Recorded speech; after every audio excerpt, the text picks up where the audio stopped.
ታሪካችን የሚጀምረው አንድ መንፈስ እስረኞችን ሁሉ እያሳደደ በሚያሰቃይና ደም አፋሳሽ በሆነ መንገድ ሲገድላቸው ነው። እርሱም ይህን ድርጊት እነሱን እንደሚያሰቃያቸው እንደ ማስረጃ ይቆጥረዋል። ከሞት ለመዳን የመጨረሻውን ሚስጥር መፍታት አለባቸው። እንደ ጨዋታ ነው ነገሩ። ነገር ግን ከዚህ በፊት የክስተቱን መነሻ እንወቀው። አንድ ትልቅ የጋዜጠኝነት ኩባንያ እንመለከታለን። በኩባንያው ውስጥ ዳማስ የሚባል ጸሐፊ አዳዲስ ዜናዎችን ሲጽፍ እንመለከተዋለን። እርሱም በአንዱ ደን ውስጥ ከቁፋሮ ኩባንያ የመጡ 9 ሰራተኞች በባድና ባልታወቀ መንገድ ሞተዋል ብሎ ጻፈ። የሥራ ሰዓት ሲያልቅ ሁሉም ሰራተኞች ወደ ቤታቸው ይሄዳሉ። ነገር ግን ዳማስና ሥራ አስኪያጁ እዚያው ቀሩ። ዳማስ ይህንን ዜና ጨርሶ ወደ ቤቱ መሄድ አለበት። ነገር ግን የዚህ ኩባንያ ሥራ አስኪያጅ የገንዘብና የአስተዳደር ጫናዎች እያጋጠሙት ነበረ። ይህንን ጽሑፍ ሲያነብ በዳማስ ላይ በጣም ተናዶ እዚያ እንድትሄድ ገንዘብ አወጣውብህ፣ በመጨረሻ ግን እንዲህ አይነት ጽሑፍ ታመጣብኛለህ?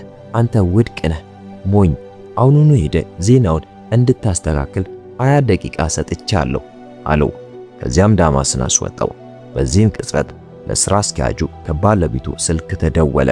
እርሷም ለምን ዘገየህ? ወዴት ነህ? ስትል ጠየቀችው።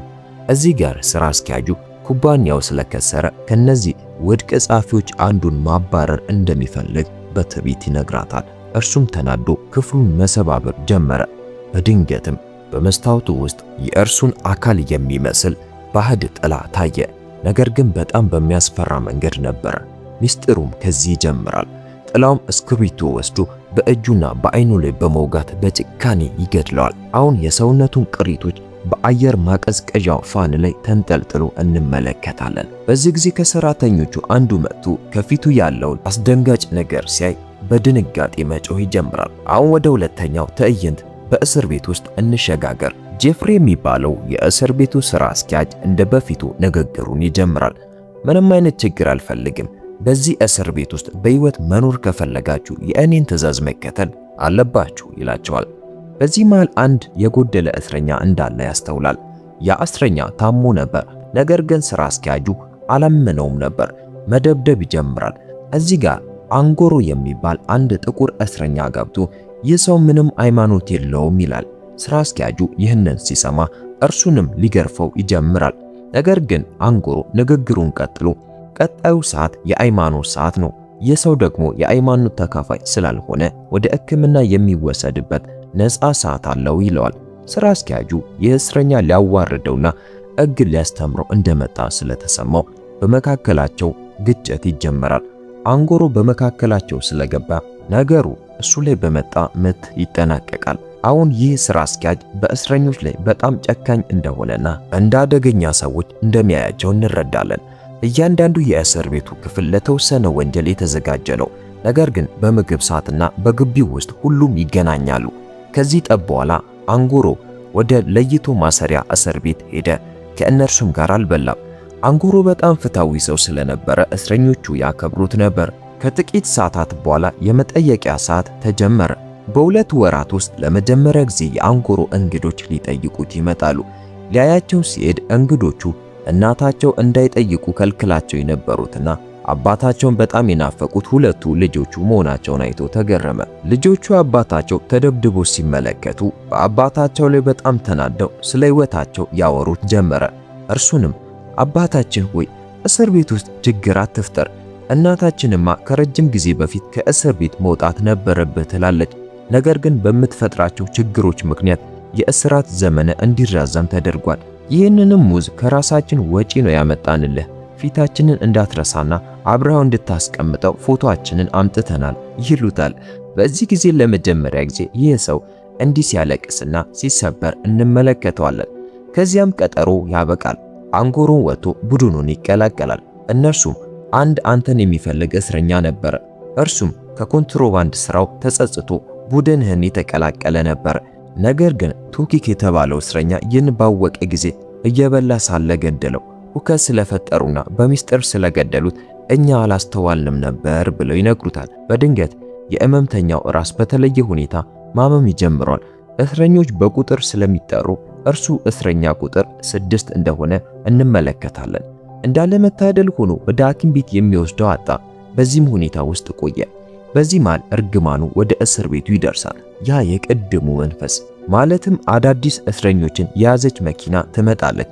ከእነርሱም አንዱ በፊልሙ መጀመሪያ ያየነው ዳማስ ነው።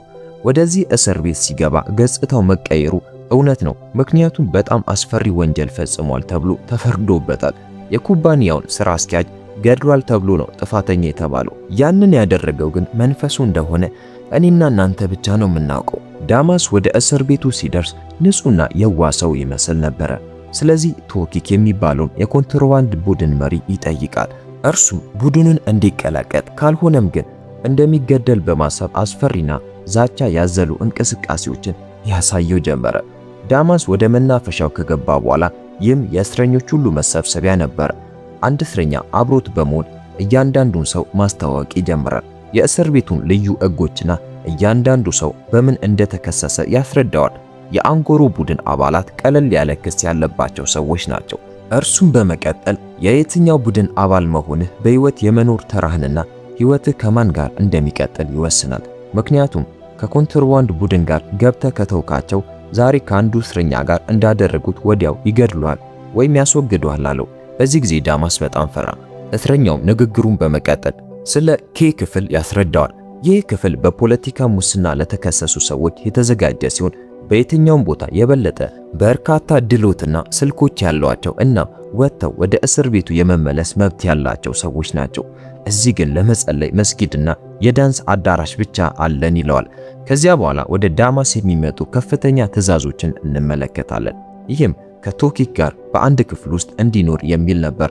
ምክንያቱም ቶኪክ ከእርሱ ጋር ነውረኛ ድርጊቱን መፈጸም ይፈልግ ነበረ። የእስር ቤቱ አዛዥና መርማሪው ቶኪክ በትክክል ምን እንደሚፈልግ ያውቃሉ። እንዲሁም ዳማስ ወደዚያ ቦታ ከገባ እንደሚሞት ያውቃሉ። ምክንያቱም ቶኪክ ድርጊቱን ከፈጸመ በኋላ ተጎጂውን ይገድለዋል። ከዚህ በመቀጠል የሌሊቱ ቆጠራ ተጀመረ። ሁሉም ወደ ክፍሉ ሄደ። ነገር ግን አንጎሮ ወደዚህ ክፍል የሚገባ ሰው ሁሉ ይሞታል፣ ስለዚህ በራስ ጥንካሬ ተከላከል ይለዋል። ዳማስም በጣም ደነገጠ። ምን ማድረግ እንዳለበትም አላወቀም። በእርግጥም ወደ ክፍሉ ገባ። ነገር ግን ቶኪክ አልነበረም። የእስር ቤቱ ቆጠራ ተጠናቆ ጸጥታ ሲሰፍን ቶኪክ ወደ ክፍሉ ይገባል። እርሱም በጣም በከባድ የስካር መንፈስ ውስጥ ነበር። አንጎሮ ስለ ዳማስ በመፍራቱ መጮህና ጠባቂዎችን መጥራት ይጀምራል። ቶኪክ ከዳማስ ርቆ ነበር። በዚህ ምክንያት ሌሊቱ በሰላም አለፈ። በማግስቱ ስድስተኛው እስረኛ ከአልጋው ወረደ። እርሱም በኃይል የተሞላ ነበር፣ ስፖርትም ይሰራል። ነገር ግን እነዚህ ሁሉ ድርጊቶች ያለ ምክንያት አልነበሩም። ከእነዚህ ነገሮች ጀርባ ያ እርግማን አለ። በሚመጡት ክስተቶችም እንረዳዋለን። እዚህ ጋር ስድስተኛው እስረኛ የሰዎችን መንፈስ መረዳት ማየት ጀመረ። ይህ መንፈስ ወይም ኃይል ከሰውየው የሚወጣና ጥሩ ሰው ይሁን አይሁን ሁኔታውን የሚያስረዳ ነው። ይህንንም ኃይል ከስድስተኛው እስረኛ በቀር ማንም ሊያየው አይችልም። ከዚህ በመቀጠል አስፈሪ የሞት ሰንሰለት ተጀመረ። በሁለተኛው ቀን ቶኪክ እንደገና ወደ ዳማስ ለመቅረብ ሲሞክር አንጎሮ ገብቶ ከእርሱ አራቀው። ከዚያም የክፍል ማጽዳት ሰዓት ተጀምሮ ሁሉም ለማጽዳት ወደ ክፍሉ ገባ። ካፒቴን ጄፍሪም ይከታተላቸው ነበር። ነገር ግን ቶኪክ መጸዳጃ ቤት ውስጥ እያለ አንድ ነገር የሚከተለው ያክል ተሰማው። በተናደደም ጊዜ ይህንን ነገር ለመግደል ዱላ ያዘ። ነገር ግን ነገሩ በመሰወሩ ተገረመ። ቶኪክ መጸዳጃ ቤት ውስጥ ሲቆይ በራሱ ጥላ ምስል አስፈሪ ገጽታ ታየ። በመካከላቸውም ግጭት ተጀመረ። እንደተለመደው መንፈሱ አሸነፈ። ቶኪክንም በባሰ አስፈሪ መንገድ ገደለው። ይህ መንፈስ በእውነቱ ጨቋኝ ሰዎችን ተከታትሎ የሚገድል ነበር። ከዚህ በኋላ ስድስተኛው እስረኛ ቶኪክ ወደ ክፍሉ ሲመለስ ይመለከት ነበር። ሲከተለው ግን በድንገት ተሰወረ። በክፍሉ ውስጥ አጋሩ ስለነበር ያጸዳ የነበረው ዳማስ ብቻ ነበር። አንጎሮ የስድስተኛውን እስረኛ እንቅስቃሴ አስተውሎ ተከተለው። ያየውንም ሲያስረዳው አላመነው። ነገር ግን ከጥቂት ሰከንዶች በኋላ በመጸዳጃ ቤቱ ውስጥ ከፍተኛ ድምፅ ሰሙ። እስረኞችም መኮንኖችም በሙሉ ምን እንደተፈጠረ ለማየት ይሄዳሉ። እዚያም አደጋውን ተመለከቱ። ቶኪክን የሆነ ሰው የገደለው መስሏቸው ነበር። ሁሉም ሰው ምን እንደተፈጠረና ምክንያቱ ማን እንደሆነ ለመተንተን ከቡድኑ ጋር መቀመጥ ጀመሩ። አንጎሮ ግን ቶኪክን የመጨረሻ የተጣላው እርሱ ስለሆነ ጥፋቱን በእርሱ ላይ እንዳይጥሉበት የእስራት ዘመኑ እንዳይራዘምና ልጆቹን ለማግኘት በተቻለ ፍጥነት መውጣት ስለሚፈልግ በጣም ፈርቶ ነበር። ከዚያም ስድስተኛው እስረኛ የቶኪክን መንፈስ አየሁት አላቸው። ነገር ግን ማንም አላመነው። ንግግሩንም ቸል አሉት። ነገር ግን ጄፍሪ ገብቶ ይህንን ወንጀል ማን እንደፈጸመ እስካላመናችሁ ድረስ ዛሬ ምግብ መብራትም ውሃም የለም አላቸው። እዚህ ጋር ጄፍሪ አንጎሮን መውቀስ ይጀምራል። ወንጀሉን የፈጸምከው አንተ ከሆን ቅጣት በእስር ቤት ውስጥ ተጨማሪ 20 ዓመታት ይሆናል አለው። ከዚያም ቦታውን ትቶ መብራቱን አጠፋው። እስረኞቹም የአንጎሮን ቡድን በእናንተ ምክንያት ሁላችንም እየተቀጣን ነው ብለው መጣላት ይጀምራሉ። በዚህ ጊዜ ስድስተኛው እስረኛ በቶኪክ ላይ የደረሰው አይነት ተመሳሳይ ነገር አስተዋለ። በምግብ ሰሪው ክፍል ውስጥም አንድ እንግዳ ነገር አየ። በእርግጥ ምግብ ሰሪውን አየው። በግል ችግሩ ተናዶ ነበር። ስለዚህ ይህ ክፉ መንፈስ ተገለጠበት። መንፈሱም እጁን ሰበረችው፣ የሰውነት ክፍሎቹንም መሰባበር ጀመረች። ከዚያም ክፉ መንፈስ በሰውነቱ ላይ የፈላ ውሃ ደፋበት። እስረኞቹም በኩሽና ውስጥ ከፍተኛ ጩኸት ሰሙ። ትዕይንቱንም ለማየት ሲሄዱ አንዳንዶቹ ፍርሃት አሸነፋቸው። ሁሉም በእስር ቤቱ ውስጥ በሚሆነው ነገር ተሸብረዋል። አሁን የአንጎሮን ቡድን እንመለከታለን። ከዳማስ ጋር ተገናኝተው አንተ ወደዚህ እስር ቤት ከገባህ ጀምሮ እነዚህ እንግዳ ክስተቶች መከሰት ጀመሩ። ቶኪክን ወይም ምግብ ሰሪውን የገደልከው አንተ ነህ አሉት። በዚህ ጊዜ ስድስተኛው እስረኛ የእያንዳንዱን ሰው የመንፈስ ሁኔታ ማየት እችላለሁ፣ የዳማስን ግን ማየት አልችልም። የሞቱት ሰዎች የመንፈስ ሁኔታ ቀይ ነበር አላቸው። አንጎሮና እስረኞች በሙሉ እርግማኑ ዳማስን እንደተከተለውና የራሳቸው የመንፈስ ሁኔታ ወደ ቀይ ቀለም መድረስ እንደሌለበት አመኑ። ስለዚህ ተረጋግተው ራሳቸውን ለወጡ። ያለምንም ኃይልና ግጭት በሰላም መኖር ጀመሩ። ከዚያም ሌላ የእስረኞች ቡድን ጠርተዋቸው ወደ መስጊድ ወሰዷቸው። አንጎሮና ቡድኑ ለመጸለይ ሲሄዱ ቦታ አጡ። በፊታቸውም በሩ ተዘጋበት። ውጥረታቸውን ለማቃለል የነበራቸው ብቸኛ አማራጭ የዳንስ አዳራሹ ነበር። በእርግጥም ወደ ዳንስ አዳራሹ ገቡ። የዳንስ አሰልጣኙ እንደ እነሱ እስረኛ ነበር። ማሰልጠን ቢጀምርም ውጤታማ ስላልሆኑ ተናዶ አስወጣቸው። በሩንም በራሱ ላይ ዘጋው። እዚህ ጋር ስድስተኛው እስረኛ ያቺ ቀይ መንፈስ አሰልጣኙ ተከትላ ስትሄድ አያት። ትኩር ብሎም ይመለከታት ነበር። ጓደኞቹንም አስጠነቀቀ። እነርሱ ግን ምንም ልዩ ነገር ስላላዩ ይህ ንግግሩ ጅልነት መስሏቸው ነበር። ከዚያም ክፉ መንፈስ በዳንስ ክፍሉ ውስጥ ተገልጣ አሰልጣኙን በባሰ አስፈሪ መንገድ ገደለችው። እስረኞቹም እንግዳ ድምፅ ሰሙ። ከዚያም የተነሳ ይህ እርግማን እንደገና ይፈጸማል ብለው ሁሉም ሰው ፈራ። እንዳለመታደል ሆኖ የሆነው ይኸው ነበረ። ሁሉም ወደ ክፍላቸው ፈረጠጡ። ሁሉም ተሸብረው ዳማስን ማናገርና ምን አጋጠመህ ብለው መጠየቅ ጀመሩ።